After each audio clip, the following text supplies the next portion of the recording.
ನಮಸ್ಕಾರ. Public express ನ್ಯೂಸ್ಗೆ ಸ್ವಾಗತ. ನಾನು ಮಾಲಾ ಹಾಸನ್. ಈಗ ಹೆಡ್ಲೈನ್ಸ್.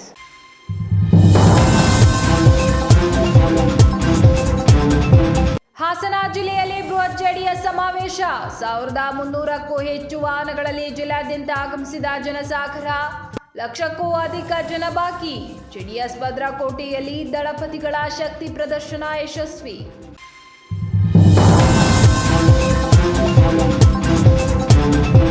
ಜಿಲ್ಲೆಯ ಜನರ ಆಶೀರ್ವಾದದಿಂದಲೇ 93ನೇ ವಯಸ್ಸಿನಲ್ಲೂ ಬದುಕಿದ್ದೇನೆ. 65 ವರ್ಷದ ರಾಜಕೀಯ ಜೀವನದಲ್ಲಿ ನೋವು ನಲಿವು ಎರಡನ್ನ ಅನುಭವಿಸಿದ್ದೇನೆ. ಜನರ ಬೆಂಬಲವನ್ನ ಜೀವನದ ಕೊನೆಯ ಉಸಿರು ಇರುವವರೆಗೂ ಮರೆಯುವುದಿಲ್ಲ ಎಂದ ಮಾಜಿ ಪ್ರಧಾನಿ ಎಚ್ ಡಿ ದೇವೇಗೌಡರು.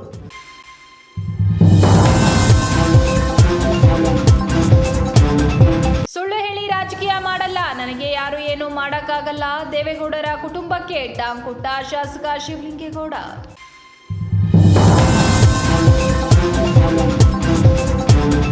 ಹಾಸನ ಜಿಲ್ಲೆಯಲ್ಲಿಂದು ಜೆಡಿಎಸ್ ಪಕ್ಷದ ಬೆಳ್ಳಿ ಹಬ್ಬದ ಅಂಗವಾಗಿ ಹಾಗೂ ಮುಂಬರುವ ಸ್ಥಳೀಯ ಸಂಸ್ಥೆಗಳ ಚುನಾವಣೆಗೆ ಪಕ್ಷವನ್ನು ಸಂಘಟಿಸುವ ಉದ್ದೇಶದಿಂದ ನಗರದಲ್ಲಿ ಹಮ್ಮಿಕೊಳ್ಳಲಾಗಿದ್ದ ಜೆಡಿಎಸ್ ಬೃಹತ್ ಸಮಾವೇಶ ಭಾರೀ ಯಶಸ್ಸನ್ನ ಕಂಡಿದೆ.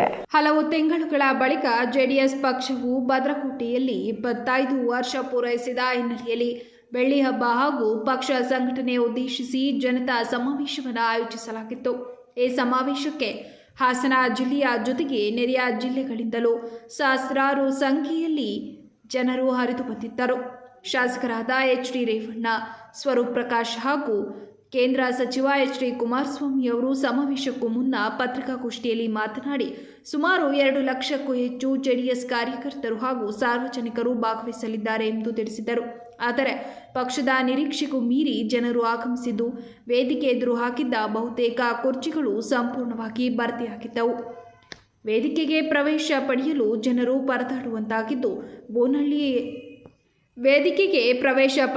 ಜನರು ಪರದಾಡುವಂತಾಗಿದ್ದು, ಹಾಸನದ ಬೋನಹಳ್ಳಿ ಸಂಪರ್ಕ ರಸ್ತೆಗಳಲ್ಲಿ ವಾಹನ ದಟ್ಟಣೆ ನಿಯಂತ್ರಿಸಲು ಪೊಲೀಸರು ಹರಸಾಹಸ ಪಡಬೇಕಾಯಿತು. ಬೋನಹಳ್ಳಿ ಕ್ರಾಸ್, ಡೈರಿ ವೃತ್ತ ಸೇರಿದಂತೆ ಪ್ರಮುಖ ರಸ್ತೆಗಳಲ್ಲಿ ಸಾವಿರಾರು ಸರ್ಕಾರಿ ಬಸ್ಗಳು ಹಾಗೂ ಖಾಸಗಿ ವಾಹನಗಳು ಒಂದೇ ವೇಳೆ ಆಗಮಿಸಿದ ಕಾರಣ ಸಂಚಾರ ದಟ್ಟಣೆ ಉಂಟಾಯಿತು. ರಾಷ್ಟ್ರೀಯ ಹೆದ್ದಾರಿ 75ರ ಉದ್ದಕ್ಕೂ ಸಾವಿರಾರು ವಾಹನಗಳು ನಿಂತಿದ್ದ ದೃಶ್ಯ ಕಂಡುಬಂತು.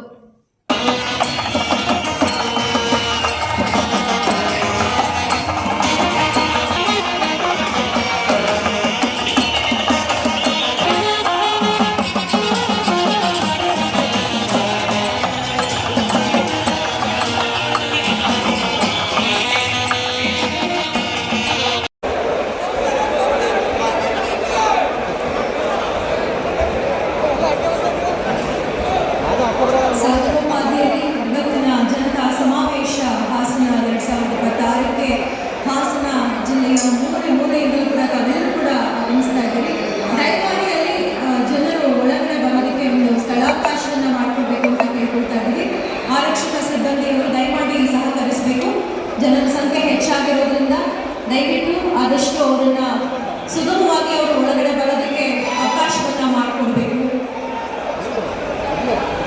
ನನ್ನನ್ನು ಜಿಲ್ಲೆಯ ಜನರೇ ಬೆಳೆಸಿದ್ದಾರೆ. 93ನೇ ವಯಸ್ಸಿನಲ್ಲೂ ಬದುಕಿರಲು ಜನರ ಆಶೀರ್ವಾದವೇ ಕಾರಣ. ನನ್ನ ಜೀವನದ ಕೊನೆಯ ಉಸಿರು ಇರುವವರೆಗೂ ಅವರ ಬೆಂಬಲವನ್ನ ಮರೆಯುವುದಿಲ್ಲ ಎಂದು ಮಾಜಿ ಪ್ರಧಾನಿ ಎಚ್ ಡಿ ದೇವೇಗೌಡ ಹೇಳಿದರು.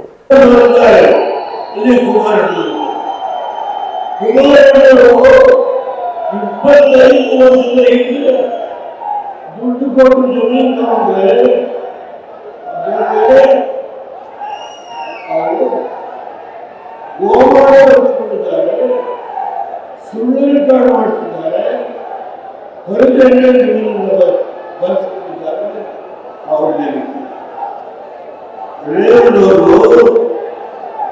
ಅವರ ಮಕ್ಕಳನ್ನು ಮುಗಿಸಬೇಕು. ಯಾಕೆ ಈ ಜಿಲ್ಲೆಯಲ್ಲಿ ಜಿಲ್ಲಾ ಪಂಚಾಯತಿ, ಡೈರಿ, ಜಿಲ್ಲಾ ಬ್ಯಾಂಕು, ಇವತ್ತು ಯಾವುದೇ ಸಂಸ್ಥೆಗಳಿವೆ ಅವೆಲ್ಲವನ್ನ ನಿಮ್ಮೆಲ್ಲರ ಬೆಂಬಲದಿಂದ ಪ್ರತಿಯೊಂದು ಜಾತಿಗೆ, ಪ್ರತಿಯೊಂದು ಸಮುದಾಯಕ್ಕೆ ಅವರಿಗೆ ಶಕ್ತಿಯನ್ನು ಕೊಟ್ಟು ಅವ್ರನ್ನ ಗೆಲ್ಲಿಸಿಕೊಂಡು ಬರೋದು ಮುಖ್ಯ. ಈ ಜಿಲ್ಲೆಯಲ್ಲಿ ಜಾತ್ಯತೀತ ಜನತಾದಳ ಪ್ರಬಲವಾಗಿದೆ. ಇದನ್ನು ಮುಗಿಸಬೇಕು. ಎರಡು ನನಗೆ ಆನಂದ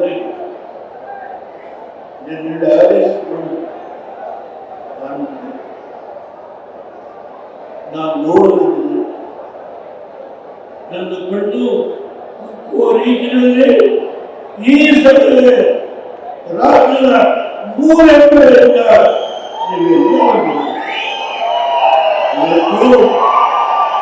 ಒಂದು ಮೆಸೇಜನ್ನು ಕೊಟ್ಟಿದ್ದೇವೆ. ಆ ಮೆಸೇಜ್ ಯಾವ ಆಡಳಿತ ನಡೆಸ್ತಾ ಇದ್ದಾರೋ ಅವರಿಗೆ ನಿಮ್ಮ ಆಟ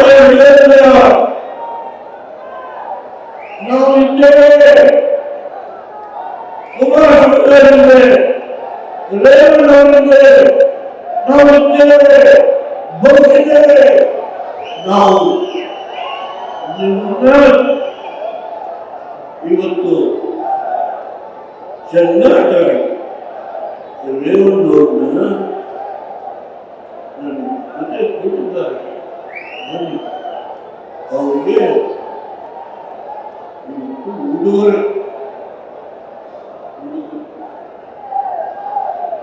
ಕಾಲ ಬರುತ್ತೆ,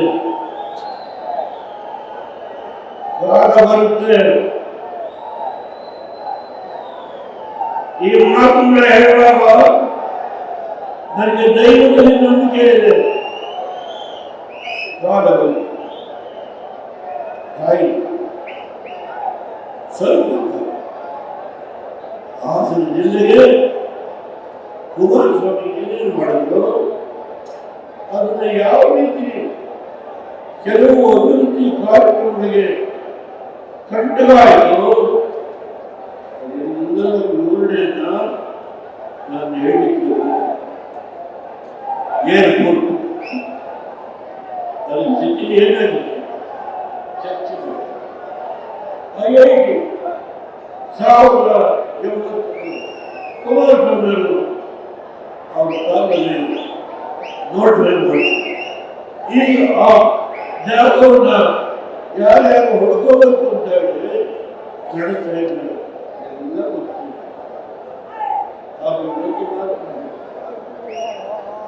ಏರ್ಪೋರ್ಟ್ ಗೊತ್ತಿಲ್ಲ. ಆದ್ರೆ ಒಂದು ಯಾವ ನರೇಂದ್ರ ಮೋದಿ ಅವರಿಗೆ ಅವತ್ತು ಭೇಟಿಯನ್ನು ಮಾಡಿದ್ರು ನೆಹರೂರನ್ನ, ಅದೇ ನೆಹರು ಕೂಡ ಯಾವ ಭೇಟಿ ಅಂತ ಹೇಳಿದಂತ ಭಾರತೀಯ ಜನತಾ ಪಾರ್ಟಿಗೆ NDAದಲ್ಲಿ ಪಾಲ್ದಾರರಿಗೆ ನಾವು ಅಧಿಕಾರವನ್ನು ನಡೆಸಿಕೊಳ್ತೇವೆ. ಈ ಜಿಲ್ಲೆಗೆ ಇನ್ನೂ ಆಗಬೇಕಾದಂತ ಬಹಳ ನನಗೆ ಸಮಾಧಾನ ಇಲ್ಲ. ನಾನು ಎಷ್ಟು ವರ್ಷ ಬದುಕಿರ್ತೇನೋ ಅಷ್ಟೊಳಗೆ ನನ್ನ ಮನಸ್ಸಿನಲ್ಲಿ ಈ ಜಿಲ್ಲೆಯ ಪ್ರತಿಯೊಬ್ಬ ಆರ್ಥಿಕವಾದ ಶಕ್ತಿಯನ್ನು ತುಂಬಲೇಬೇಕು. ಈ ಒಂದು ಯಾವ ಮೆಗಾಡಿ ಆಗ್ತಾ ಇದೆಯೋ ಒಬ್ಬರಿಗೂ ಕೊಡಬಾರದು. ಮೆಗಾಡಿ ಸುಳ್ಳು ಹೇಳಿ ರಾಜಕೀಯ ಮಾಡಲ್ಲ, ನನಗೆ ಯಾರು ಏನು ಮಾಡಕ್ಕಾಗಲ್ಲ ಎಂದು ಶಾಸಕ ಶಿವಲಿಂಗೇಗೌಡ ದೇವೇಗೌಡರ ಕುಟುಂಬಕ್ಕೆ ಟಾಂಗ್ ಕೊಟ್ಟಿದ್ದಾರೆ. ತಂದು ಬಿಡ್ತೀನಿ ಹೇಳಿ ಅವತ್ತು ಅವ್ರಿಗೆ ಯಾರೋ ಪುಣ್ಯಾತ್ಮರು ಇದಾರಲ್ಲ, ಇಲ್ಲಿ ಘೋಷಣೆ ಮಾಡಿ ಹೋಗ್ತೀನಿ, ದಂಡೆ ಕೆರೆ ನೀರು ಹರಿಸ್ತೀನಿ, ಕೆರೆಗೆ ನೀರು ಬಿಡ್ತೀನಿ. ಗೊತ್ತಾಯ್ತಾ? ಇನ್ನು 6 ತಿಂಗಳು ಅವ್ನು ಯಾವನು 5 ತಿಂಗಳು ಸ್ಟೇ ತಂದಿದ್ದಾನೆ, ಆ ಸ್ಟೇ ವಜಾ ತಂದಂಗೆ ಎತ್ತಿನೊಳೆಯಿಂದ ನೀರು ತರ್ತೀನಿ. ಹೇಳಿದ್ರಲ್ರಿ ಇತಿಹಾಸದಲ್ಲಿ ಅರಸೀಕೆರೆ ನೀರು ಬರುತ್ತೆ ಅಂತ ಹೇಳಿದ್ರೇನ್ರಿ ಅವ್ರು ಪುಣ್ಯಾತ್ಮರು. 70 ವರ್ಷಗಳ ಕಾಲ ಸ್ವತಂತ್ರ ಭಾರತದಲ್ಲಿ ಈ ಅರಸೀಕೆರೆ ತಾಲೂಕನ್ನ ಯಾವ ರೀತಿ ಕಡೆಗಣಿಸಿದ್ರು? ಏನಾರ ಕೊಟ್ಟಿದ್ರು ನಿಮಗೆ? ಏನಾರ ತೋರಿಸಿದ್ರೇನ್ರಿ ಅವರು? ಹಾಸನ ಜಿಲ್ಲೆಯವರು ಚನ್ನಪಟ್ಟಣದ ಒಳನರಸೀಪುರದವರು ಚನ್ನಪಟ್ಟಣದವರು ತೋರಿಸಿದ್ರ ನಿಮಗೆ? ಕಾಂಗ್ರೆಸ್ ಬಂದ್ರೆ ಚನ್ನಪಟ್ಟಣದವರು, JDS ಇದು ಬಂದ್ರೆ ಒಳನರಸೀಪುರದವರು. ಏನ್ ಕೊಟ್ಟಿದ್ರು ನಿಮ್ಗೆ? ಏನಿತ್ತು ನಿಮ್ಮ ಅರಸೀಕೆರೆಗೆ? ಒಂದು ರೋಡಿ ಕಾಂಕ್ರೀಟ್ ಹಾಕ್ಸಿದ್ರ? ನಾನು MLA ಆಗೋರ್ಗು ಇಂಜಿನಿಯರಿಂಗ್ ಕಾಲೇಜ್ ಬಂದುತ್ತಾ ನಿಮ್ಗೆ? ಪಾಲಿಟೆಕ್ನಿಕ್ ಬಂದುತ್ತಾ? ಯಾವತ್ತು ತಂದದ್ರಿ? ಕುಡಿಯೋ ನೀರು ಕೊಟ್ಟಿದ್ರೇನ್ರಿ? ಈ ಜಲಮದಲ್ಲಿ ಬರಲ್ಲ ಅರಸೀಕೆರೆ ನೀರು ಅಂತ ಹೇಳ್ತಿದ್ರಲ್ರಿ, ಇವತ್ತು ತಂದಿದ್ದೀನಿ. ಇಡೀ ಅರಸೀಕೆರೆ ತಾಲೂಕಿನ ಎಲ್ಲ ಕೆರೆಗೂ ನೀರು ತುಂಬಿಸ್ತೇನೆ, ಗೊತ್ತಾಯ್ತಾ? ತುಂಬಿಸ್ತಕ್ಕಂಥ ಹೋರಾಟ ಮಾಡಿದ್ದೀನಿ. ಇನ್ನು 6 ತಿಂಗಳು ಮೊದಲು ಬೆಂಡೆಕೆರೆ ಬಿಟ್ಟು ಇನ್ನು 8-10 ದಿವಸಕ್ಕೆ ಬರ್ತೀನಿ ಪೂಜೆ ಮಾಡಕ್ಕೆ ನಿಮ್ಮ ಕೆರೆಗೆ. ಪೈಪ್ ಲೈನ್ ಎಳೆಯಕ್ಕೆ ಇನ್ನು 10 ದಿವಸದಲ್ಲಿ ಬರ್ತೀನಿ. ಹೇಳಿ, ಬರೀ ದ್ವೇಷ ಕಟ್ಕೊಂಡು ಎಲ್ಲದ ಸುಳ್ಳು ರಾಜಕಾರಣಿಗಳು ಕಟ್ಕೊಂಡು ನನ್ನ ಹತ್ರ ನಾನು ರಿಯಾಲಿಟಿ ರಾಜಕಾರಣಿ. ಒಂದು ಸುಳ್ಳು ಹೇಳಲ್ಲ, ಆಗುತ್ತೆ ಅನ್ನೋದನ್ನ ಬಿಡಲ್ಲ, ಆಗಕ್ಕಲ್ಲ ಅನ್ನೋದನ್ನ ಮಾಡಕ್ ಹೋಗಲ್ಲ, ಗೊತ್ತಾಯ್ತಾ? ಆ ಥರದ ರಾಜಕಾರಣದ ವ್ಯಕ್ತಿತ್ವ ಇಟ್ಕೆ ಬಂದಿದ್ದೀವಿ. ನಮ್ಮೆಲ್ಲ ಮುಖಂಡರಷ್ಟೇ, ಚೌಡಯ್ಯನವರಾಗಲಿ, ನಾನಾಗಲಿ, ಅಜ್ಜಪ್ಪ ಆಗಲಿ, ಏನಿ ಇಲ್ಲಿ ಈ ಒಂದು ಸರೌಂಡಿಂಗ್ ಇಡೀ ಇದರಲ್ಲಿ ನಮ್ಮ ಒಂದು ಮುಖಂಡತ್ವ ಇದೆ. ಅದು ಪ್ರಾಮಾಣಿಕವಾಗಿ ನಾವು ನಡ್ಕೊಂಡಿದ್ದೇವೆ. ನಿಮ್ಮ ದೇವರಿಗೆ ಸಮುದಾಯ ಭವನ ಬೇಕು ಅಂದ್ರು ಕಟ್ಟಿಸ್ಕೊಡ್ಲಿಲ್ಲ ನಾನು. ಮಠ ಕಾಂಕ್ರೀಟ್ ರೋಡ್ ಬೇಕು ಅಂದ್ರು ಹಾಕ್ಸ್ಕೊಟ್ಟಿಲ್ಲ. ಬ್ರಿಡ್ಜ್ ಬೇಕು ಅಂದ್ರು ಮಾಡಿಸ್ಕೊಟ್ಟಿಲ್ಲ. ನಾಳೆಯಿಂದ ಮತ್ತೆ 50 ಲಕ್ಷ ರೂಪಾಯಿ 1 ಕೋಟಿ ಕೊಟ್ಟಿದ್ದೀನಿ ಡಾಂಬರೀಕರಣ. ಎಲ್ಲಾ ಕೆಲಸನೂ ಮಾಡಿಸ್ಕೊಟ್ರು. ನೀವು ಏನೋ ತಿಳ್ಕೊಂಡು ನಿಮ್ ದೇವಸ್ಥಾನದ ದುಡ್ಡು ಬೇಕು ಅಂದ್ರೆ ರಾತ್ರಿ ತಂದು ಕೊಟ್ಟೋದೆ. ರಾತ್ರಿ ನನ್ನ ಸ್ವಂತ ದುಡ್ಡು ತಂದು ಕೊಟ್ಟೋದೆ. ಎಲೆಕ್ಷನಿಗೆ ಕೊಟ್ಟೋದೆ, ನಾನು ಸ್ವಂತ ದುಡ್ಡು ಕೊಟ್ಟೋದೆ. ಎಲ್ಲ ಮಾಡಿದ್ದೀನಿ. ಆದ್ರೂ ನಂಬ್ತಾರೆ, ನಮ್ದವ್ರು ನಂಬಕ್ಕಲ್ಲ. ಏನು ಮಾಡಕ್ಕಾಗಲ್ಲ. ನಂಬರ್ನ ನಾವೇನು ಮಾಡಕ್ಕಾಗಲ್ಲ. ಅದೇನೇ ಆಗ್ಲಿ, ನಾನು ಮಾಡೋ ಕೆಲಸನ ಇತಿಹಾಸದಲ್ಲಿ ನಿಮ್ ಕೆರೆಗೆ ಬಂದು ಎತ್ತಿನೊಳೆ ನೀರು ತುಂಬಿತು ಅಂದ್ರೆ ಅದಕ್ಕಿಂತ ಪುಣ್ಯದ ಕೆಲಸ ಈ ಜೀವನದಲ್ಲಿ ಇನ್ನೇನಾರ ಮಾಡೋಕ್ಕಾಗುತ್ತೆ? ಎಂತೆಂತನೋ ಬಿದ್ದೋದೆತ್ತು ಎಲ್ಲಾನು ಕರ್ಕೊಂಬರ್ತೀರಿ, ಇಲ್ಲಿ ಕರ್ಕೊಂಬಂದು ಶೋ ಮಾಡ್ತೀರಿ. ಯಾಕೆ ಮಾಡ್ತೀರಿ? ಪ್ರಾಮಾಣಿಕವಾಗಿ ಸೇವೆ ಮಾಡ್ತಾ ಇದ್ದೀನಿ, ಪ್ರಾಮಾಣಿಕವಾಗಿ ಕೆಲಸ ಮಾಡ್ತಾ ಇದ್ದೀನಿ ಹಗಲು ರಾತ್ರಿ.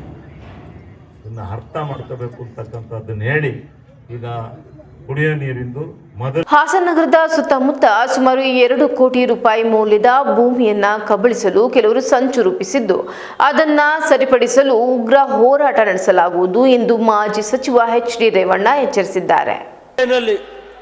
ಏನು ದೇವೇಗೌಡರು 1962ರಿಂದ ಒಬ್ಬ ಪಕ್ಷೇತರ ಶಾಸಕನಾಗಿ ಈ ರಾಜ್ಯದಲ್ಲಿ ಒಂದು ವಿಧಾನಮಂಡಲದಲ್ಲಿ ಕಾವೇರಿ ವಿಷಯದಲ್ಲಿ ಏನಾದ್ರು ಖಾಸಗಿ ನಿರ್ಣಯ ತಂದಂಥ ಯಾವ್ದಾದ್ರು ವ್ಯಕ್ತಿ ಇದ್ದರೆ ಅದು ಸನ್ಮಾನ್ಯ ದೇವೇಗೌಡರು ಅಂತ ಹೇಳಬೇಕಾಗುತ್ತೆ.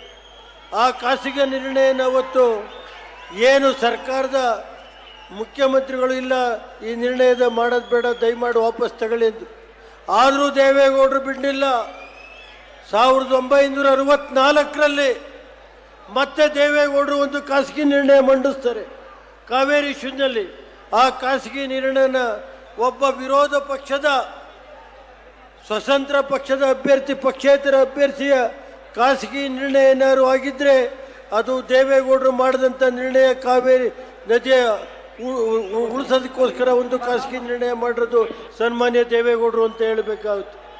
ಈ ಜಿಲ್ಲೆಗೆ ಕಳೆದ ಹಲವಾರು ವರ್ಷಗಳಿಂದ ನಮ್ಮ ಜಿಲ್ಲೆಯ ಕೆಲಸ ಕಾರ್ಯಗಳಿಗೆ ರಾಷ್ಟ್ರೀಯ ಪಕ್ಷಗಳು ಏನು ಇವತ್ತು ನಮ್ಮ ಜಿಲ್ಲೆಯ ಅಭಿವೃದ್ಧಿಗೆ ಸುಮಾರು ಕುಮಾರಣ್ಣರು ಅವರು ಅಧಿಕಾರ ಇಳಿಯುವಾಗ 5,000 ಕೋಟಿ ಹಣ ಕೊಟ್ಟಿದ್ರು. ಹಣಗಳೆಲ್ಲ ಏನಾಯಿತು ಹೇಳಿ ಸ್ವಾಮಿ ದಯಮಾಡಿ. 2 ರಾಷ್ಟ್ರೀಯ ಪಕ್ಷಗಳ ಬಗ್ಗೆ ನಾನು ಹೇಳಬೇಕಾಯ್ತು. ಇವತ್ತು ಮೋದಿಯವರ ಬಗ್ಗೆ ನಮಗೆ ಗೌರವ ಇದೆ. ಇವತ್ತು ಮೋದಿಯರು ಏನು ಈ ದೇಶ ಏನಾರು ಮೋದಿಯರಿರೋದ್ರಿಂದಲೇ ಈ ದೇಶಕ್ಕೆ ಒಂದು ಸ್ವಾತಂತ್ರ್ಯ ಇದೆ ಅಂತ ಹೇಳಬೇಕಾಗುತ್ತೆ. ನಾವು ಅದನ್ನು ನಾವು ಯಾವ ಕಾರಣದಿಂದ ನಾವು ಮರೆಯಲ್ಲ. ಆದರೆ ಇವತ್ತು ನಮ್ಮ ಜಿಲ್ಲೆಯ ಏನು ಕುಮಾರಣ್ಣರ ಅಧಿಕಾರ ಇಳಿದ ಬೆಳಗ್ಗೆಯಿಂದಲೇ ಹಾಸನ ಏರ್ಪೋರ್ಟ್ ಇರ್ಬೋದು, ಏರ್ಪೋರ್ಟ್ ನಮ್ಮ ಕಾಲದ್ದಲ್ಲ, ಸುಮಾರು ಹಿಂದಿನಿಂದ ದೇವೇಗೌಡರು ಪ್ರಧಾನಮಂತ್ರಿ ಆದ ದಿವಸದಿಂದ ಆ ಏರ್ಪೋರ್ಟ್ಗೆ 1200 ಎಕರೆ ನಾವು ರಿಸರ್ವೇಷನ್ ಮಾಡಿದ್ದು. ಅದರಲ್ಲಿ ಸುಮಾರು 250 ಎಕರೆ ಸರ್ಕಾರಿ ಜಾಗ ಇದೆ. ಅದನ್ನು ಒಡೆಯೋಕ್ಕೆ ಕೆಲವರು ಈ ಜಿಲ್ಲೆಯ ಕೆಲವರು ಪಟ್ಟಭದ್ರ ಶಕ್ತಿಗಳು ಅದನ್ನು ಒಡೆಯೋಕ್ಕೆ ತೀರ್ಮಾನ ಮಾಡಿದ್ರು. ಇನ್ನೂ ನಡೀತಾ ಇದೆ. ಇವತ್ತು ಈ ಜಿಲ್ಲೆಗೆ IITನ ಯಾರು ಕೇಳಿರಲಿಲ್ಲ. ದೇವೇಗೌಡರು ಒಂದು ಮಾತು ಹೇಳಿದರು, ರೇವಣ್ಣ ನೀನು ಜಿಲ್ಲೆಗೆ ಎಲ್ಲ ಮಾಡಿದೀಯಾ, ಕುಮಾರಣ್ಣರು ದೇವೇಗೌಡರು ಮಾಡಿದ್ದಾರೆ, ಇನ್ನು ಮಾಡಬೇಕಾಗಿರೋದು ಎರಡೇ ಕೆಲಸ ನೀನು ಅಂದರು. ಯಾವುದು ಅಂದರೆ ಹಾಸನದಲ್ಲಿ IIT, ಇನ್ನೊಂದು ಸೆಂಟ್ರಲ್ ಯೂನಿವರ್ಸಿಟಿ, ಎರಡು ಮಾಡಪ್ಪ ಅಂದರು. ದೇವೇಗೌಡರು ಇಟ್ಕೊಂಡು ನಾನು ಅರ್ಜುನ್ ಸಿಂಗ್ ಇರ್ಬೋದು, ಅರ್ಜುನ್ ಸಿಂಗ್ ಅವ್ರ ಹತ್ರ ಹೋಗಿ ಅವ್ರ HRD ಮಿನಿಸ್ಟ್ರಿ, ಅವತ್ತಿನ ದಿವಸ ಈ ಜಿಲ್ಲೆಗೆ ಯಾರು ರಾಜ್ಯದಲ್ಲಿ IIT ಕೇಳಿರಲಿಲ್ಲ. ಬೇಕಾದ್ರೆ ಹೇಳಿ, ಇವತ್ತು ಯಾರು IIT ಕೇಳಿದ್ದಾರೆ ಅಂದರೆ ನಾನು ರಾಜಕೀಯ ಸ್ಥಾನದಿಂದ ನಿವೃತ್ತಿ ಆಗ್ತೀನಿ. ಅವತ್ತು ನಮ್ಮ ಜಿಲ್ಲೆ ದೇವೇಗೌಡರ ಮುಖಂಡತ್ವದಲ್ಲಿ ಅವರು ಕರ್ಕೊಂಡೋಗಿ ನಮ್ಮ HRD ಮಿನಿಸ್ಟರ್ ಆಗಿದ್ದಂಥ ಅರ್ಜುನ್ ಸಿಂಗ್ ಅವ್ರ ಹತ್ರ ಅವತ್ತು IIT ಮಂಜೂರು ಮಾಡ್ಸೋಕ್ಕೆ ಎಲ್ಲ ರೆಡಿ ಮಾಡಿತ್ತು. ಅದನ್ನು ಯಾರು ಮಾಡಿದ್ರು, ಯಾರು IITನ ತಪ್ಪಿಸಿದ್ರು ಅನ್ನೋದನ್ನ ಸಭೆ ಕಾಲ ಬಂದಾಗ ಹೇಳ್ತೀವಿ. ಈ ಜಿಲ್ಲೆ ಇವತ್ತು ಈ ಜಿಲ್ಲೆಯಲ್ಲಿ ನಾವು ಯಾವುದೇ ದೇವೇಗೌಡರಾಗಲಿ, ನಾನಾಗಲಿ, ಕುಮಾರಣ್ಣಾಗಲಿ ಯಾವುದೇ ಖಾಸಗಿ ಶಾಲೆ ಮಾಡಿಲ್ಲ. ಕುಮಾರಣ್ಣರು ಮುಖ್ಯಮಂತ್ರಿ ಆಗೋವರಿಗೆ ಈ ರಾಜ್ಯದಲ್ಲಿ 48 ತಾಲೂಕು ಕೇಂದ್ರಗಳಲ್ಲಿ PU ಕಾಲೇಜ್ ಇರಲಿಲ್ಲ. ಸುಮಾರು ಒಂದು 50 ತಾಲೂಕು ಕೇಂದ್ರಗಳಲ್ಲಿ ಫಸ್ಟ್ ಗ್ರೇಡ್ ಕಾಲೇಜ್ ಇರಲಿಲ್ಲ. ಕುಮಾರಣ್ಣರ ಅಧಿಕಾರಕ್ಕೆ ಬಂದ ತಕ್ಷಣ ಹಾಸನ ನಗರದಲ್ಲಿ ಒಂದು ಹೆಣ್ಮಗು ಬಂದು BBM ಸೀಟ್ ಕೇಳಿದರು. ಆ ಸೀಟ್ ಕೇಳಿದ ಕುಮಾರಣ್ಣರಿಗೆ ಹೇಳಿದೆ, ನೋಡಪ್ಪ ನಾಳೆ ಒಂದು ಮೀಟಿಂಗ್ ಇಡು ಅಂತ. ಇವತ್ತಿಂದನೇ ನಮ್ಮ ಜಿಲ್ಲೆ ಜನ ಏನು ಅನ್ಯಾಯ ಆಗಿದೆ ಈ ಜಿಲ್ಲೆಯಲ್ಲಿ. ಈ ರಾಷ್ಟ್ರದ ಪಕ್ಷ ಒಬ್ಬರು ಪ್ರಧಾನ ಕಾರ್ಯದರ್ಶಿ ಮಾಡ್ತಾರೆ. ಆ ಪ್ರಧಾನ ಕಾರ್ಯದರ್ಶಿ ಯಾವ ಪಕ್ಷದಲ್ಲಿದ್ದಾರೆ? MP ಎಲೆಕ್ಷನ್ ಏನು ನಡೀತು? ಮತ್ತೆ ಇವತ್ತು ಮೊನ್ನೆ ಹಾಸನ ಮಹಾನಗರ ಪಾಲಿಕೆ ಚುನಾವಣೆಯಲ್ಲಿ ಕಾಂಗ್ರೆಸ್ ಇನ್ನೊಂದು ರಾಷ್ಟ್ರೀಯ ಪಕ್ಷ, ನಾನು ಹೆಸರು ಹೇಳಕ್ಕೆ ಬರಲ್ಲ, ಅದು ಆ ಪಕ್ಷದ ಮುಖಂಡರಿಗೆ ಬಿಡ್ತೀನಿ. ನಿಮ್ಮ ಪ್ರಧಾನ ಕಾರ್ಯದರ್ಶಿ ಈ ಜಿಲ್ಲೆನಲ್ಲಿ ಯಾರ ಜೊತೆ ಇದ್ದಾರೆ ಇವತ್ತು ಅದನ್ನು ಅವ್ರ ಪಕ್ಷಕ್ಕೆ ಬಿಡ್ತೀನಿ. ನಮಗೇನಿಲ್ಲ, ಅವ್ರು ಇಟ್ಕೊಂಡ್ಬಿಟ್ಟೇನಾದ್ರು ನಾವು ನಮ್ಮನ್ನು ತೆಗಿತೀವಿ ಅಂತ ತಿಳ್ಕೊಂಡಿದ್ರೆ ಮುಂದಿನ ದಿನದಲ್ಲಿ ಅವರೇ ಅನುಭವಿಸುವಂಥ ಕಾಲ ಬರುತ್ತೆ. ಮತ್ತು ಈ ಜಿಲ್ಲೆಯಲ್ಲಿ ದೇವೇಗೌಡರು ಹೇಳಿದರು ನನಗೆ, ಇದು ಬೆಳೆಸಬೇಡ ಕಣೆಯ ಅರಸೀಕೆರೆಯಲ್ಲಿ. ಅವತ್ತು ದೇವೇಗೌಡರು ಲಿಂಗಾಯತ ಸಮಾಜಕ್ಕೆ ಕೊಡಪ್ಪ ಅಂತ ನಾನು ಬಿಡ್ಕೊಂಡ್ರು. ಅವ್ರ ಮಾತು ಕೇಳ್ದಲೆ ನಾನು ಅವತ್ತು ಒಂದು ಇದಕ್ಕೆ ಕೊಟ್ಟೆ. ಯಾರು ಅವ್ರ ಹೆಸರು ಹೇಳಕ್ಕೆ ಹೋದರೆ ನನಗೆ ಇದಿರೋದಿಲ್ಲ, ಟೈಮ್ ಬಂದಾಗ ಹೇಳ್ತೀನಿ. ಇವತ್ತು ನಾವು ಕೊಟ್ಟು ಏನೋ ತಿಳ್ಕೊಂಬಿಟ್ಟು ಅವ್ರಿಗೆ ಗಿರಾಕಿ ಅವರ ಏನಾಯಿತು ಅಂದರೆ, ಇಲ್ಲಿ ಯಾರು ಬೇಕಾದ್ರೂ ಈ ಜಿಲ್ಲೆಯಲ್ಲಿ ಏನಾರು ಕುಡಿಯೋ ನೀರು, ರಸ್ತೆಗಳು ಎಲ್ಲ ಯಾರು ಮಾಡಿದರೆ ಅದು ಸನ್ಮಾನ್ಯ ದೇವೇಗೌಡರು ಕುಮಾರಸ್ವಾಮಿಯವರಿಂದ. ಅರಸೀಕೆರೆಗೊಂದು ಇಂಜಿನಿಯರ್ ಕಾಲೇಜು, ಪಾಲಿಟೆಕ್ನಿಕ್ ಕಾಲೇಜ್ ಎಷ್ಟು, ಹೈಸ್ಕೂಲ್ಗಳೆಷ್ಟು. ಇವತ್ತು ಈ ಜಿಲ್ಲೆಯ ನಮ್ಮ ಪಕ್ಷದಿಂದ ಬೆಳೆದು ದೇವೇಗೌಡರಿಗೆ ಹೇಳ್ತಾರೆ ಕೂರಿಸ್ಕೊಂಡು, ಅರಸೀಕೆರೆ ಜನ ದೇವೇಗೌಡ್ರೆ ನಿಮ್ಮ ಮಕ ನೋಡಿ ಓಟ್ ಹಾಕಲ್ಲ, ದುಡ್ಡು ಕೊಡ್ದು ಹೋದ್ರೆ ಅರಸೀಕೆರೆ ಜನ ಈ ಜಿಲ್ಲೆ ಜನದ ಓಟ್ ಹಾಕಲ್ಲ ಅಂತ ಹೇಳ್ತಾರೆ ಗಿರಾಕಿ. ದೇವೇಗೌಡರು ಕೂರಿಸ್ಕೊಂಡು ಹಂಗಾದ್ರೆ ಗಿರಾಕಿ ಎಷ್ಟು ಓಟ್ ಕೊಟ್ಟು ಎಷ್ಟು ದುಡ್ಡು ಕೊಟ್ಟು 4 ಬಾರಿ ಅವನ್ನ ಕರ್ಕೊಬಂದು ಮಾಡಿದ್ದಲ್ರಿ. ಕ್ರಿಯೆ ಇದೆಯೇನ್ರಿ ಇವಕ್ಕೆ? ದೇವೇಗೌಡ್ರನ್ನ ಯಾರು ಕಣ್ಣೀರು ಹಾಕ್ಸಿದ್ದಾರೆ? ನಮ್ಮ ತಂದೆ ತಾಯಿ ಕಣ್ಣೀರು ಹಾಕ್ಸರು.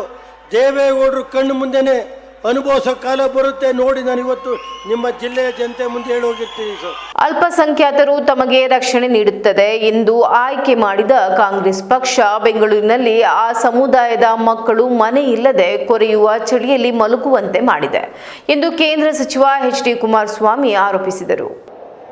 ಇವತ್ತು ನೀವು ಅವರನ್ನ ತಾತ ಅಂತ ಕರೆಯಬಹುದು.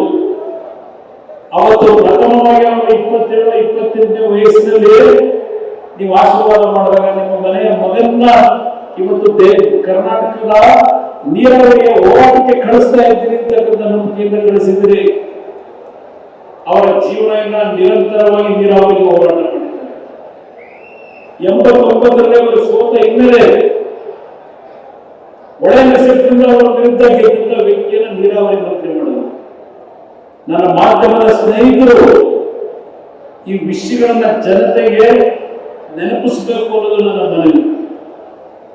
ಅವತ್ತಿನ ಸರ್ಕಾರದ ಮುಖ್ಯಮಂತ್ರಿಗಳು ಯಾವ ತಮಿಳುನಾಡಿನಲ್ಲಿ ನೀರಿನ ಅಭಾವ ಅಂತೇಳಿ ತಮಿಳುನಾಡಿನ ನೀರಾವರಿ ಸಚಿವರು ರಾಜ್ಯದ ನೀರಾವರಿ ಮಂತ್ರಿಗಳನ್ನ ಮುಖ್ಯಮಂತ್ರಿಗಳನ್ನ ಭೇಟಿ ಮಾಡಲಿಕ್ಕೆ ಬಂದ್ರೆ ಭೇಟಿಗೆ ಅವಕಾಶ ಕೊಡಲಿಲ್ಲ ಅವರು. ಯಾವೊಂದು 50 ವರ್ಷದ ಅವಧಿ ಮೀರಿ ಹಿಂದೆ ಬ್ರಿಟಿಷರ ಕಾಲದಲ್ಲಿ ಏನು KRS ಕಟ್ಟಬೇಕಾದ್ರೆ ಅಗ್ರಿಮೆಂಟ್ ಆಗಿತ್ತು, ಆ ಅವಧಿ ಮೀರೋಗಿತ್ತು. ಮತ್ತೆ ಪುನಃ ಟ್ರಿಬ್ಯುನಲ್ ರಚನೆ ಮಾಡಬೇಕಾದಂತ ಒಂದು ಪರಿಸ್ಥಿತಿ ಆಗ ಹಿಂದೆ ಇದ್ದಂತ ಸರ್ಕಾರಗಳು ಅದಕ್ಕೆ ಅವಕಾಶ ಕೊಡಲಿಲ್ಲ. ದೇವೇಗೌಡರು ಪ್ರಥಮವಾಗಿ 28 ವರ್ಷಗಳ ನಂತರ ನೀರಾವರಿ ಮಂತ್ರಿಗಳಾಗಿ ಯಾವ ರೀತಿ ಅವತ್ತು ಈ ಒಂದು ನೀರನ್ನು ಉಳಿಸಲು ಪ್ರಯತ್ನ ಪಟ್ಟಿದ್ರು. 83ರಲ್ಲಿ ನೀರಾವರಿ ಮಂತ್ರಿಗಳಾಗಿ ನಿಮಗೆ ನೆನಪಿಸಿಕೊಳ್ಳಿಕ್ಕೆ ಬಯಸ್ತೀನಿ. ಅವತ್ತು ಮುಖ್ಯಮಂತ್ರಿಗಳು ನೀರಾವರಿ ಸಚಿವರು ತಮಿಳುನಾಡಿನ ಮನವಿಯನ್ನು ತಿರಸ್ಕಾರ ಮಾಡಿ ನಮಗೆ ಟ್ರಿಬ್ಯುನಲ್ ನೀವು ರಚನೆ ಮಾಡ್ಕೊಳ್ಳಿ ಅಂತ ಕೇಂದ್ರ ಸರ್ಕಾರಕ್ಕೆ ಗ್ರೀನ್ ಸಿಗ್ನಲ್ ಕೊಟ್ಟರು. ಅದರ ಹಿನ್ನೆಲೆ ಯಾವ ಟ್ರಿಬ್ಯುನಲ್ ರಚನೆ ಆಯಿತು, ನಮ್ಮ ರಾಜ್ಯಕ್ಕೆ, ನಮ್ಮ ಕಾವೇರಿ ಜಲಾನಯ ಪ್ರದೇಶದ ಈ ಒಂದು 5-6 ಜಿಲ್ಲೆಗಳಿಗೆ ಅವರ ಬದುಕಿನ ಮೇಲೆ ಪೆಟ್ಟನ್ನ ಕೊಟ್ಟಿರುವಂತ ತೀರ್ಮಾನ ಅವತ್ತಿನ ಕಾಂಗ್ರೆಸ್ ಸರ್ಕಾರದಲ್ಲಿ ಮಾಡಬಹುದು. ಚುನಾವಣೆಯಲ್ಲಿ ಸೋತಿದ್ರು. ನನ್ನ ನಾಡಿನ ನನ್ನ ರೈತರ ನೀರು, ನಮ್ಮ ನೀರು ಏನು ಹೋರಾಟ ಮಾಡಿದ್ದಾರೆ ಒಂದು ಇತಿಹಾಸ ಇದೆ. ಅವರ ಜೀವನ ಚರಿತ್ರೆಯನ್ನು ಓದಬೇಕು. ಇವತ್ತು ಯಾವ ತುಮಕೂರಿನ ಬಗ್ಗೆ ಚರ್ಚೆ ಮಾಡ್ತಾರೆ, ದೇವೇಗೌಡರ ಹೋರಾಟದ ಪ್ರತಿಫಲ ಹೇಮಾವತಿಯನ್ನ ಜಲಾಶಯವನ್ನು ನಿರ್ಮಾಣ ಮಾಡದೇ ಇದ್ದಿದ್ರೆ ತುಮಕೂರಿನವರಿಗೆ ನೀರೇ ದೊರಕ್ತಾ ಇತ್ತು. ತುಮಕೂರಿನ ಜನ, ಅಲ್ಲಿ ರಾಜಕಾರಣಿಗಳು ದೇವೇಗೌಡರ ಮೇಲೆ ಅಪ್ರಚಾರ ನಿರಂತರವಾಗಿ ಮಾಡಿದ್ರು. ದೇವೇಗೌಡರು ಹಾಸನ ಜಿಲ್ಲೆಯಿಂದ ರೇವಣ್ಣ ಅವರು ದೇವೇಗೌಡರು ಎಲ್ಲಾ ಜನರನ್ನ ಹಾಸನ ಜಿಲ್ಲೆ ಬಳಕೆ ಮಾಡ್ಕೊತಾ ಇದ್ದಾರೆ, ತುಮಕೂರಿಗೆ ದ್ರೋಹ ಮಾಡಿದ್ದಾರೆ. ಇದು ಅಲ್ಲಿಯ ಕಾಂಗ್ರೆಸ್ ಮತ್ತು ಬೇರೆ ವಿರೋಧಿಗಳು ದೇವೇಗೌಡರ ಬಗ್ಗೆ ಯಾವ ಒಂದು ಜನಗಳಲ್ಲಿ ಅಸೂಯೆ ಹುಟ್ಟಿಸಿದ್ರು, ಅಪನಂಬಿಕೆಯನ್ನು ಹುಟ್ಟಿಸ್ತಾ ಬಂದರು. ಈ ಒಂದು ಉದಾಹರಣೆ ಕೊಡ್ತಾ ಇದ್ದಾರೆ. ದೇವೇಗೌಡರು ಒಂದು ಬಾರಿ ಸೋತ ಪ್ರತಿಫಲ ಈ ಕಾವೇರಿ ಆದಂತ ಒಂದು ಅನ್ಯಾಯ. ಇವತ್ತು ಸಹ ಮುಂದಿನ 1ನೇ ತಾರೀಕು ಬಜೆಟ್ ಮಂಡನೆ ಆಗ್ತಾ ಇದೆ. ಇನ್ನು ಅವ್ರಿಗೆ ಇರ್ತಕ್ಕಂಥದ್ದು ರಾಜ್ಯಸಭೆಗೆ ಹೋಗಿ 7 ತಿಂಗಳವರೆಗೆ ಅವ್ರಿಗೆ ಅವಕಾಶ ಇದೆ. ಅವ್ರು ಹೇಳ್ತಾರೆ, ನಮ್ಮ ಈಗಿನ ಸಭಾಪತಿಗಳಿಗೆ ಮನವಿ ಮಾಡಿದ್ದಾರೆ, ಒಂದು ಅವಕಾಶ ಕೊಡಿ. ಕೊನೆಯ ಹಂತದಲ್ಲಿ ಈ ನೀರಿನ ಹಂಚಿಕೆ ವಿಷಯದಲ್ಲಿ ನಮ್ಮ ರಾಜ್ಯಕ್ಕೆ ಏನು ಅನ್ಯಾಯ ಆಗಿದೆ, ನನ್ನ ಕೊನೆಯ ಅಧಿವೇಶನ ನಾನು ಇವತ್ತು ಕೊನೆಯದಾಗಿ ನನ್ನ ಒಂದು ರಾಜ್ಯಸಭಾ ಅವಧಿ ಮುಗಿತಾ ಇದೆ. ಈ ನಾಡಿನ ಜನತೆ ರಾಜ್ಯಕ್ಕೆ ಕಣ್ಣು ತರಿಸಲಿಕ್ಕೆ, ಈ ದೇಶದ ಅಧಿಕಾರಿಗಳಿರ್ತಕ್ಕಂಥವರಿಗೆ ಕಣ್ಣು ತರಿಸಲಿಕ್ಕೆ ಒಂದು ಅರ್ಧ ಗಂಟೆ ಅವಕಾಶ ಕೊಡಿ ಅಂತೇಳಿ ಮನವಿ ಮಾಡ್ತಾ ಇದ್ದಾರೆ. ಇದು ನೀವು ಬೆಳೆಸಿರ್ತಕ್ಕಂಥ ನಿಮ್ಮ ಕುಟುಂಬದ ಸದಸ್ಯರು ಅಂತಕ್ಕಂಥ ಹೇಳ್ತೀವಿ. ಇವತ್ತು 94ನೇ ವಯಸ್ಸಿನಲ್ಲಿ ನಡೀತಾ ಇದೆ. ಇದು ಯಾಕೆ ಹೇಳ್ತೇನೆ ಅಂದ್ರೆ, ಈ ರಾಜ್ಯದಲ್ಲಿ ನಾನು ಎಡೆತವನ್ನು ಹೇಳ್ತೇನೆ. ನಮ್ಮ ಸೂರಜ್ ಹಾಸನಂಬೆಯನ್ನು ನೆನೆಸ್ಕೊಳ್ತಾ ಇದೆ. ನಾವು ಇವತ್ತು ಈ ರಾಜಕಾರಣದಲ್ಲಿ ಇರ್ತಕ್ಕಂಥದ್ದು, ಈ ಸಾರ್ವಜನಿಕ ಜೀವನದಲ್ಲಿ ಇರ್ತಕ್ಕಂಥದ್ದು, ದೇವರನ್ನ ನಂಬಿ ಬದುಕಿದ್ದೇವೆ. ದೇವರವರು ನಮಗೆ ಕಲಿಸಿರ್ತಕ್ಕಂಥದ್ದು, ನೀವು ಏನೇ ಮಾಡಬಹುದು ದೇವರನ್ನ ನಂಬಿ ನಿಮ್ಮ ಕೆಲಸ ಮಾಡಿ ಇರ್ತಕ್ಕಂಥ. ನಾವು ಅದೇ ಅವಸರಗಳಲ್ಲಿ ಪ್ರಾಮಾಣಿಕವಾದಂತ ರೈತರಲ್ಲಿ ಕೆಲಸವನ್ನೇ ಮಾಡ್ತಾ ಇದ್ದೇವೆ. ಆಕಸ್ಮಿಕವಾಗಿ 2 ಬಾರಿ ಮುಖ್ಯಮಂತ್ರಿ ಆದರೆ ಈ ಸರ್ಕಾರಕ್ಕೆ ಕೇಳಲಿಕ್ಕೆ ಬಯಸ್ತೇನೆ. ಈ ಸರ್ಕಾರದ 2.5 ವರ್ಷದಲ್ಲಿ 2800ಕ್ಕೂ ಹೆಚ್ಚಿನ ರೈತ ಕುಟುಂಬದಲ್ಲಿ ಪುನಃ ಆತ್ಮಹತ್ಯೆ ಆಯಿತು. ರೈತ ಕುಟುಂಬದಲ್ಲಿ ಅದರ ಬಗ್ಗೆ ಕಿಂಚಿತ್ತು ಈ ಸರ್ಕಾರಕ್ಕೆ ಪಶ್ಚಾತ್ತಾಪ ಇಲ್ಲ. ಅದೆಲ್ಲವನ್ನು ಮುಚ್ಚಿಟ್ಟಿದ್ದಾರೆ. ಇವತ್ತು ಮೆಕ್ಕೆಜೋಳ ಬೆಳೆದಿದ್ದೀವಿ. ಉತ್ತರ ಕರ್ನಾಟಕದ ನಮ್ಮ ನಾಯಕರು ಬಂದಿದ್ದಾರೆ, ತೊಗರಿ ಬೆಳೆದು ಕಡಲೆ ಬೆಳೆದಿದ್ದಾರೆ. ಈ ಸರ್ಕಾರ ಯಾವ ಸಮಯದಲ್ಲಿ ಖರೀದಿ ಕೇಂದ್ರಗಳನ್ನು ಪ್ರಾರಂಭ ಮಾಡಿ MSP ದರದಲ್ಲಿ ಬೆಲೆ ಕಡಿಮೆ ಆದರೆ ಮಧ್ಯಸ್ಥಿಕೆ ವಹಿಸಿ ಸರ್ಕಾರ ಕೊಂಡುಕೊಳ್ಬೇಕು, ರೈತರಿಂದ ಕೊಂಡುಕೊಳ್ಳತಕ್ಕಂಥ ಕೆಲಸಕ್ಕೆ ತಕ್ಷಣ ಕೈಯಾಗಲಿಲ್ಲ. ಯಾವುದು ನಿಜವಾದ ರೈತ ಸರ್ಕಾರ, ರಾಜ್ಯ ಈಗ ರಾಕ್ಷಸರ ಕೈಗೆ ಸಿಕ್ಕಿ ಲೂಟಿಯಾಗುತ್ತಿದೆ. ಇದನ್ನ ತಪ್ಪಿಸಿ ರಾಮರಾಜ್ಯ ನಿರ್ಮಾಣಕ್ಕೆ ಕುಮಾರಣ್ಣ 3ನೇ ಸಿಎಂ ಆಗಬೇಕು ಎಂದು ನಿಖಿಲ್ ಕುಮಾರಸ್ವಾಮಿ ಅವರು ಹೇಳಿದರು. ಬಹುಶಃ ನೀವೆಲ್ಲ ನೋಡಿರಬಹುದಲ್ಲ, ಇತ್ತೀಚಿನ ದಿನಗಳಲ್ಲಿ ಕಾಂಗ್ರೆಸ್ನ ಸರ್ಕಾರದ ಸಾಧನೆಗಳನ್ನ ಮುಂದಿಟ್ಟುಕೊಂಡು, ಅಂದ್ರೆ ಸಾಧನೆ ಏನಿಲ್ಲ, ಸಾಧನೆ ಶೂನ್ಯ, ಸಾಧನೆಯ ಹೆಸರಲ್ಲಿ ಕಾರ್ಯಕ್ರಮವನ್ನು ಮಾಡಿದ್ರು. ಆ ಕಾರ್ಯಕ್ರಮ ಅವರ ಸಾಧನೆ ಬಗ್ಗೆ ಮಾತನಾಡೋದಕ್ಕಿಂತ ಹೆಚ್ಚಾಗಿ ಸನ್ಮಾನ್ಯ ದೇವೇಗೌಡ ಸಾಹೇಬರು ಹಾಗೂ ದೇವೇಗೌಡರ ಕುಟುಂಬವನ್ನ ಯಾವ ರೀತಿ ನಾವು ಟೀಕಿಸಬಹುದು, ಜಿಲ್ಲೆಯನ್ನ ವಹಿಸ್ತಾರೆ. ದೇವೇಗೌಡರ ಕುಟುಂಬವನ್ನ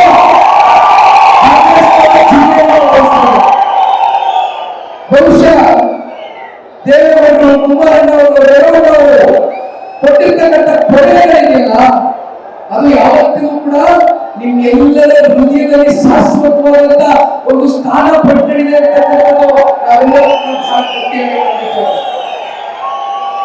ಕೊನೆಗೆ ಹಾಸನ ಜಿಲ್ಲೆಯಲ್ಲಿ ಎಷ್ಟು ಜನ ಮಾಡಿದಂತ ಶಾಸಕರಿಗೆ ಗೆದ್ದಿದ್ದಾರೆ ಅಂದ್ರೆ ನಮ್ಮನ್ನೇ ತಿಂದು ನಮ್ಮನ್ನೇ ನೀವೇ ಬೆಳೆಸಿ ನೀವೇ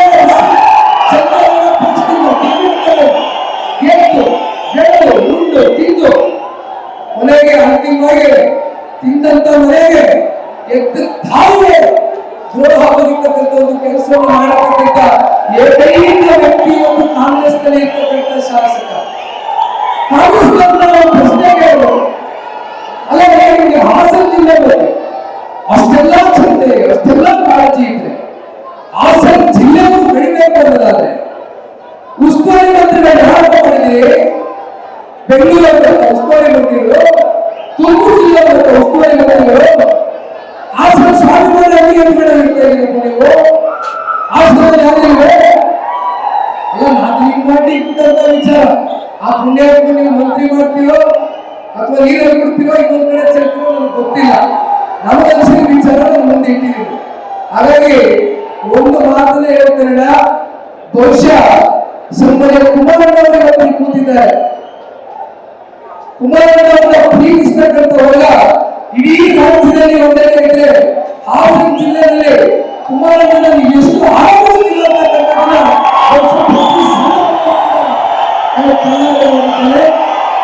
ಕುಮಾರಣ್ಣ ಮೊದಲನೇ ಮುಖ್ಯಮಂತ್ರಿಗಳಿದ್ದಾಗ ಸನ್ಮಾನ್ಯ HD ರೇವಣ್ಣ ಸಾಹೇಬರ ಜೊತೆಯಲ್ಲಿ ಸಚಿವ ಸಂಪುಟದಲ್ಲಿ ಮಂತ್ರಿಗಳಿದ್ದಾಗ ಸನ್ಮಾನ್ಯ ಕುಮಾರಣ್ಣ ಅವರ ಜೊತೆಗೆ ಕೂತು ಹಾಸನ ಜಿಲ್ಲೆಗೆ ಇಡೀ ರಾಜ್ಯದಲ್ಲಿ ಕುಮಾರಣ್ಣ ಅವರು ಚಕ್ರದ 20 ವರ್ಷ ಆಗಿದೆ. 20 ವರ್ಷದಿಂದ ಕೊಡಬೇಕಾಗ್ತಾ ಇರ್ತಕ್ಕಂಥ ಕೊಡುಗೆಗಳು ಇವತ್ತು ಶಿಕ್ಷಣ ಕ್ಷೇತ್ರದಲ್ಲಿ ಡಿಗ್ರಿ ಕಾಲೇಜ್ಗಳಿರ್ಬೋದು, ಹೈಸ್ಕೂಲ್ಗಳಿರ್ಬೋದು, ನಾನಾ ರೀತಿ ಕಾಲೇಜುಗಳು ಇವತ್ತು ಐತಿಹಾಸಿಕವಾದಂತ ಒಂದು ತೀರ್ಮಾನ ತಗೊಳ್ತಕ್ಕಂಥದಕ್ಕೆ ಒಂದ್ ಕಡೆ ರೇವಣ್ಣ ಅವರು, ಒಂದ್ ಕಡೆ ಸನ್ಮಾನ್ಯ ಕುಮಾರಣ್ಣ ಅವರು ತಗೊಳ್ತಕ್ಕಂಥ ನಿರ್ಣಯ ಬಹುಶಃ ಯಾವತ್ತಿಗೂ ಕೂಡ ಶಾಶ್ವತವಾಗಿ ಉಳಿಯುತ್ತೆ. ಪ್ರತಿ ಮಕ್ಕಳು ಕೂಡ ಇವತ್ತು ನಮ್ಮ ಮಕ್ಕಳುಗಳು, ಜಿಲ್ಲೆಯ ಮಕ್ಕಳುಗಳು ಓದಿ ವಿದ್ಯಾವಂತರಾಗಬೇಕು.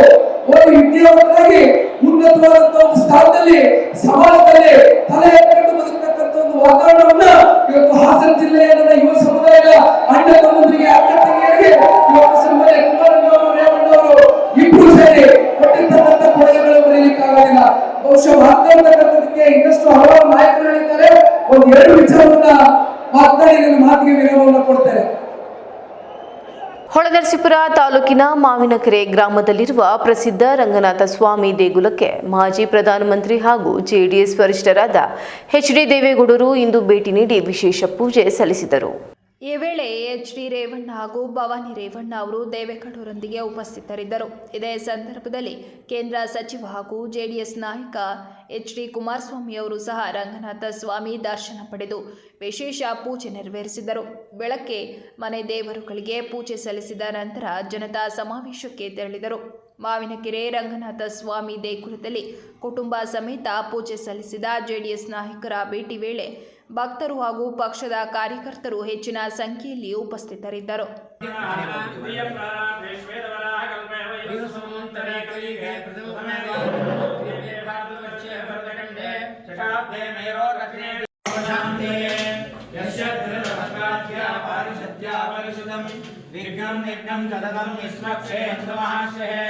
ಜ್ಞಾನಾನಂದಮಯಂ ದೇವಂ ನಿರ್ಮಲ ಸ್ಫಟಿಕಾಕೃತಿ ಸರಿ ಇಲ್ಲೇ ಬರ್ತಾರೆ ಅಂತ ಅಂದರು.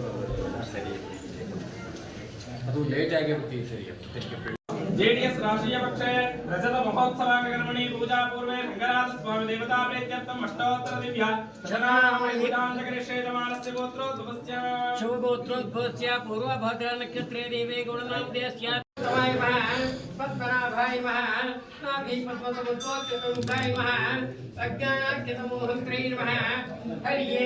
ಬಸ್ನಲ್ಲಿ ಪ್ರಯಾಣಿಸುತ್ತಿದ್ದ ವೇಳೆ ಪ್ರಯಾಣಿಕರು ಕಳೆದುಕೊಂಡಿದ್ದ ಸುಮಾರು 15 ಗ್ರಾಂ ತೂಕದ ಚಿನ್ನದ ಸರವನ್ನು ಚಾಲಕ ಹಾಗೂ ನಿರ್ವಾಹಕರು ಪ್ರಾಮಾಣಿಕತೆಯಿಂದ ಪತ್ತೆ ಹಚ್ಚಿ ಸಂಬಂಧಿಸಿದವರಿಗೆ ಸುರಕ್ಷಿತವಾಗಿ ವಾಪಸ್ ನೀಡಿ ಮಾನವೀಯತೆ ಮೆರೆದ ಘಟನೆ ಹೊಳೆನರಸೀಪುರದಲ್ಲಿ ನಡೆದಿದೆ.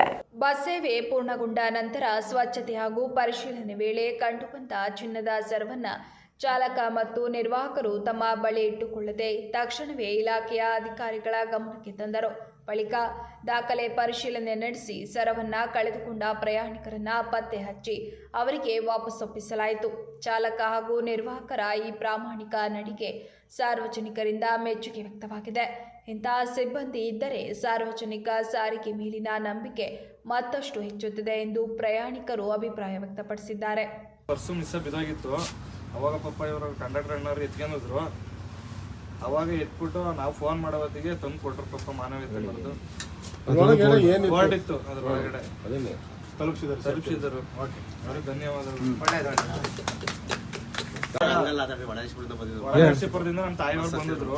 ಬಸ್ ಹತ್ತಿದ್ರು, ಸಿಟಿ ಬಸ್ಸು. ಅವಾಗ ಶ್ರೀರಾಮದವ್ರ ಕಟ್ಟೆ ಹತ್ರ ಇಳಿದಿದ್ರು. ಅವಾಗ ಪರ್ಸು ಮಿಸ್ ಬಿದ್ದೋಗಿತ್ತು. ಅವಾಗ ಪಾಪ ಇವರು ಕಂಡಕ್ಟರ್ ಅಣ್ಣವ್ರು ಎತ್ಕೊಂಡಿದ್ರು. ಅವಾಗ ಎತ್ಬಿಟ್ಟು ನಾವು ಫೋನ್ ಮಾಡೋ ಹೊತ್ತಿಗೆ ತಂದು ಕೊಟ್ಟರು. ಪಾಪ ಮಾನವೀಯತೆ ಬರೆದು ಹೊರಟಿತ್ತು. ಅದ್ರ ಒಳಗಡೆ ತಲುಪಿಸಿದರು. ಅವ್ರಿಗೆ ಧನ್ಯವಾದಗಳು.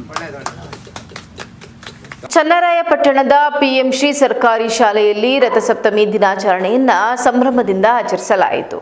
ಈ ಸಂದರ್ಭದಲ್ಲಿ ಸೂರ್ಯದೇವರ ಮಹತ್ವ, ರಥಸಪ್ತಮಿಯ ವೈಜ್ಞಾನಿಕ ಹಾಗೂ ಸಾಂಸ್ಕೃತಿಕ ಅರ್ಥವನ್ನು ವಿದ್ಯಾರ್ಥಿಗಳಿಗೆ ವಿವರಿಸಲಾಯಿತು. ಕಾರ್ಯಕ್ರಮದಲ್ಲಿ ಶಿಕ್ಷಕರಾದ ಪ್ರಕಾಶ್ ಮಾತನಾಡಿ, ರಥಸಪ್ತಮಿಯು ಸೂರ್ಯ ದೇವರ ಜನ್ಮ ದಿನವಾಗಿದ್ದು ಮನುಕುಲಕ್ಕೆ ಶಕ್ತಿ ಹಾಗೂ ಆರೋಗ್ಯ ನೀಡುವ ಸೂರ್ಯನಿಗೆ ಕೃತಜ್ಞತೆ ಸಲ್ಲಿಸುವ ದಿನವಾಗಿದೆ ಎಂದರು. ಈ ದಿನ ಸೂರ್ಯ ದೇವರು 7 ಕುದುರೆಗಳಿರುವ ರಥವನ್ನು ಏರಿ ಜಗತ್ತಿಗೆ ಬೆಳಕನ್ನು ನೀಡಲು ಬಂದ ದಿನವೆಂದು ನಂಬಲಾಗಿದೆ. ಸೂರ್ಯನಿಗೆ ಗೌರವ ಸೂಚಿಸುವುದಕ್ಕಾಗಿ ಸೂರ್ಯ ನಮಸ್ಕಾರ ಮಾಡುವ ಪದ್ಧತಿ ಇದೆ ಎಂದು ವಿವರಿಸಿದರು. ಮುಖ್ಯ ಶಿಕ್ಷಕರಾದ ಸುರೇಶ್ ಮಾತನಾಡಿ, ರಥಸಪ್ತಮಿ ದಿನ 108 ಸೂರ್ಯ ನಮಸ್ಕಾರಗಳನ್ನು ಮಾಡುವುದರಿಂದ ರೋಗ ನಿರೋಧಕ ಶಕ್ತಿ ಹೆಚ್ಚುತ್ತದೆ ಹಾಗೂ ಮನಸ್ಸು ಶಾಂತಗೊಳ್ಳಲು ಸಹಕಾರಿಯಾಗುತ್ತದೆ ಎಂದರು. ಯೋಗ ಶಿಕ್ಷಕಿಯಾದ ರೇಖಾರಾಣಿ ಮಾತನಾಡಿ, ರಥಸಪ್ತಮಿ ಚಳಿಗಾಲದಿಂದ ವಸಂತ ಋತುವಿನ ಕಡೆಗೆ ಸೂರ್ಯನ ಪಥ ಬದಲಾವಣೆಯನ್ನು ಸೂಚಿಸುತ್ತದೆ. ಇದು ಕೃಷಿ ಚಟುವಟಿಕೆಗಳಿಗೆ ಹೊಸ ಉತ್ಸಾಹವನ್ನು ನೀಡುತ್ತದೆ. ಈ ದಿನ ಸೂರ್ಯನ ಕಿರಣಗಳಿಗೆ ಮೈಯೊಡ್ಡಿ ಸೂರ್ಯ ನಮಸ್ಕಾರ ಮಾಡುವುದರಿಂದ ದೈಹಿಕ ಹಾಗೂ ಮಾನಸಿಕ ಆರೋಗ್ಯ ವೃದ್ಧಿಯಾಗುತ್ತದೆ ಎಂದರು. ದೇಹದ ತೂಕ ಇಳಿಕೆ, ರಕ್ತ ಪರಿಚಲನೆ ಸುಧಾರಣೆ, ಹೃದಯದ ಆರೋಗ್ಯ ವೃದ್ಧಿ, ಒತ್ತಡ ನಿವಾರಣೆ, ಸ್ನಾಯು ಬಲವರ್ಧನೆ, ನಮ್ಯತೆ ಹೆಚ್ಚಳ, ಜೀರ್ಣಕ್ರಿಯೆ ಸುಧಾರಣೆ ಹಾಗೂ ಶ್ವಾಸಕೋಶದ ಆರೋಗ್ಯಕ್ಕೆ ಇದು ಸಹಾಯಕವಾಗಿದೆ ಎಂದು ವಿವರಿಸಿದರು.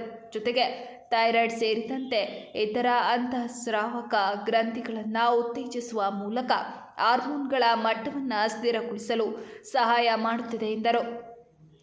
ರಥಸಪ್ತಮಿ ದಿನ ನದಿಯಲ್ಲಿ ಅಥವಾ ಮನೆಯಲ್ಲಿ ತಲೆಯ ಮೇಲೆ ಎಕ್ಕಲದೆಲೆಯನ್ನು ಇಟ್ಟುಕೊಂಡು ಸ್ನಾನ ಮಾಡಿ ಸೂರ್ಯ ನಮಸ್ಕಾರ ಮಾಡುವುದರಿಂದ ಕೀಲು ನೋವುಗಳು ನಿವಾರಣೆಯಾಗುತ್ತವೆ ಎಂದ ಅವರು, ಸೂರ್ಯ ನಮಸ್ಕಾರ ಕೇವಲ ಯೋಗಾಸನವಲ್ಲ, ಅದು ದೈಹಿಕ ಶಕ್ತಿ ಮತ್ತು ಆಧ್ಯಾತ್ಮಿಕ ಜಾಗೃತಿಯನ್ನು ಸಮತೋಲನಗೊಳಿಸುವ ಪವಿತ್ರ ಪ್ರಕ್ರಿಯೆಯಾಗಿದೆ ಎಂದರು.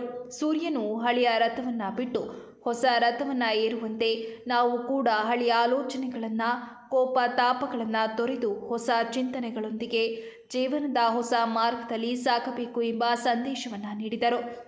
ಕಾರ್ಯಕ್ರಮದ ಅಂಗವಾಗಿ ಶಾಲಾ ಮಕ್ಕಳೊಂದಿಗೆ ಎಲ್ಲ ಶಿಕ್ಷಕರು ಸೇರಿ 108 ಸೂರ್ಯ ನಮಸ್ಕಾರಗಳನ್ನು ನೆರವೇರಿಸಿದರು. ವಿಶೇಷ ಅತಿಥಿಯಾಗಿ ಆಗಮಿಸಿದ ಕುಮಾರಿ ಕನುಪ್ರಿಯಾ ಅವರು ವಿಶೇಷ ಯೋಗ ಭಂಗಿಗಳನ್ನು ಪ್ರದರ್ಶಿಸಿ ಎಲ್ಲರ ಮೆಚ್ಚುಗೆಗೆ ಪಾತ್ರರಾದರು. PM ಶ್ರೀ ಸರ್ಕಾರಿ ಶಾಲೆಯ ವಿದ್ಯಾರ್ಥಿನಿ ಕುಮಾರಿ ಲೇಖನ ಅವರು ವಿಶೇಷ ಸೂರ್ಯ ನಮಸ್ಕಾರ ಭಂಗಿಗಳ ಪ್ರದರ್ಶನ ನೀಡಿ ಸರ್ಕಾರಿ ಶಾಲೆಯ ಮಕ್ಕಳು ಯಾವುದೇ ವಿಷಯದಲ್ಲೂ ಕಡಿಮೆ ಇಲ್ಲ ಎಂಬುದನ್ನು ಸಾಬೀತುಪಡಿಸಿದರು. ಈ ಸಂದರ್ಭದಲ್ಲಿ ಶಾಲೆಯ ಶಿಕ್ಷಕರಾದ ಪ್ರೇಮ, ಪದ್ಮಿನಿ, ಸುಮಾ, ಅನುಕುಮಾರಿ, ಮಹೇಶ್, ವಿಜಯ್ ಕುಮಾರ್, ಚೂಡಾಮಣಿ, ಪೂರ್ಣಿಮಾ ಸೇರಿದಂತೆ ಇತರ ಶಿಕ್ಷಕರು ಹಾಗೂ ವಿದ್ಯಾರ್ಥಿಗಳು ಉಪಸ್ಥಿತರಿದ್ದರು. ಈಗ ಮತ್ತೊಮ್ಮೆ ಹೆಡ್ಲೈನ್ಸ್.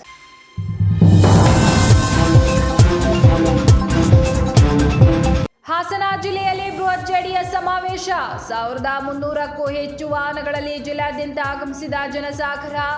ಲಕ್ಷಕ್ಕೂ ಅಧಿಕ ಜನ ಬಾಕಿ. ಜೆಡಿಎಸ್ ಭದ್ರಕೋಟೆಯಲ್ಲಿ ದಳಪತಿಗಳ ಶಕ್ತಿ ಪ್ರದರ್ಶನ ಯಶಸ್ವಿ.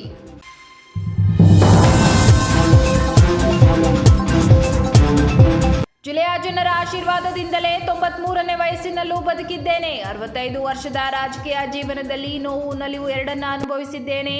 ಜನರ ಬೆಂಬಲವನ್ನ ಜೀವನದ ಕೊನೆಯ ಉಸಿರು ಇರುವವರೆಗೂ ಮರೆಯುವುದಿಲ್ಲ ಎಂದ ಮಾಜಿ ಪ್ರಧಾನಿ HT ದೇವೇಗೌಡರು.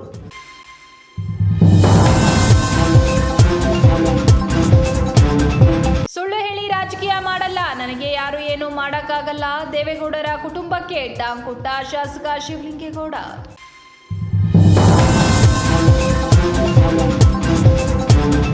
ಇದಿಷ್ಟು ಈವರೆಗಿನ ಪ್ರಮುಖ ಸುದ್ದಿಗಳು. ಸಮಗ್ರ ಸುದ್ದಿಗಳಿಗಾಗಿ ನೋಡ್ತಾ ಇರಿ ಪಬ್ಲಿಕ್ ಎಕ್ಸ್‌ಪ್ರೆಸ್ ಕನ್ನಡ. ಪಯಣ ನಿಮ್ಮೊಂದಿಗೆ.